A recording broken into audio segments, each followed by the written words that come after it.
आज कोळशेवाडी पोलीस स्टेशनमध्ये नोंद असलेल्या गणपत गायकवाड, निलेश शिंदे, विकी गणत्रा, त्याच्यानंतरून एक पाटील नावाचा आरोपी आहेत, एकूण मिळून 5 आरोपींच्या विरोधात कोळशेवाडी पोलीस स्टेशनमध्ये आपापसात दंगल केल्याचा गुन्हा नोंदवला होता।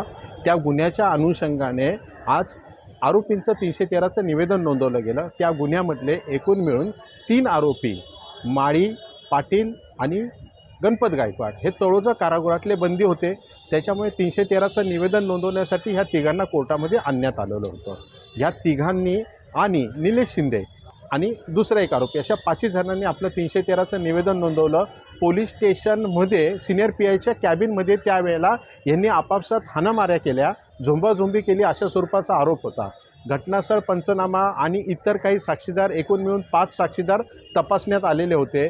महत्त्वाचं म्हणजे पोलिसांनीच नोंदवलेल्या ह्या खोट्या गुन्ह्यात पोलीसच आय विटनेस होते आणि पोलिसांनीच तपास केलेला होता। त्यांनी करण्यासाठी बऱ्यापैकी संधी होती, परंतु खोटंही करताना बऱ्याच वेळा माणूस चुकतो। त्या पद्धतीने त्यांनी अनेक चुका ह्या प्रकरणामध्ये दिसून आल्या। त्यांच्या उलट तपासात त्या गोष्टी आल्या। स्वतःच एका सिनियर पीआयने नोंदवलेला गुन्हा तो सेकंड पीआयनी त्या गुन्ह्याचा तपास केला। कायद्यातल्या तरतुदीनुसार तो तपास देखील चुकीचा आहे। तो तपास वरिष्ठ अधिकाऱ्यांनी करणं अपेक्षित होतं। अशा प्रकरणामध्ये आमचा बचाव दोन्ही बाजूंचा बचाव हाच होता की गणपत गायकवाड, निलेश शिंदे ह्यांच्यातली झोंबाझोंबी आहे। मी निलेश शिंदेंना प्रतिनिधित्व करतो त्या प्रकरणामध्ये। निलेश शिंदे आणि आमचा दोघांचा बचाव अशाच स्वरूपाचा होता की ह्या प्रकरणामध्ये दोघांमध्ये कुठल्याही स्वरूपाची भांडणं मारामाऱ्या झालेली नव्हती। दोघं पोलीस स्टेशनमध्ये उपस्थित देखील नव्हती। महत्त्वाचं त्यावेळेचे सिनियर पीआय हे निष्क्रिय होते। त्यांना हटवण्यासाठी दोघांनी वेगवेगळी आंदोलनं केली होती, म्हणून ह्या दोघांनी आपापसात मारामाऱ्या केल्या अशा स्वरूपाचा खोटा गुन्हा नोंदवला आणि त्यांच्या विरोधात चार्जशीट पण दाखल होती।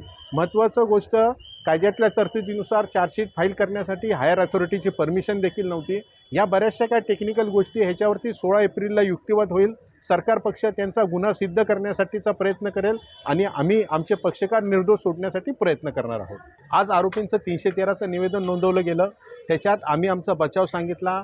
गणपत गायकवाड आणि 3 आरोपी हे इतर गुन्ह्यामध्ये अटकेत असल्यामुळे त्यांना तळोजा कारागृहातून आणलेलं होतं। त्याच्यामुळे न्यायालयाच्या आवारामध्ये पुरेसा बंदोबस्त देखील ठेवण्यात आलेला होता।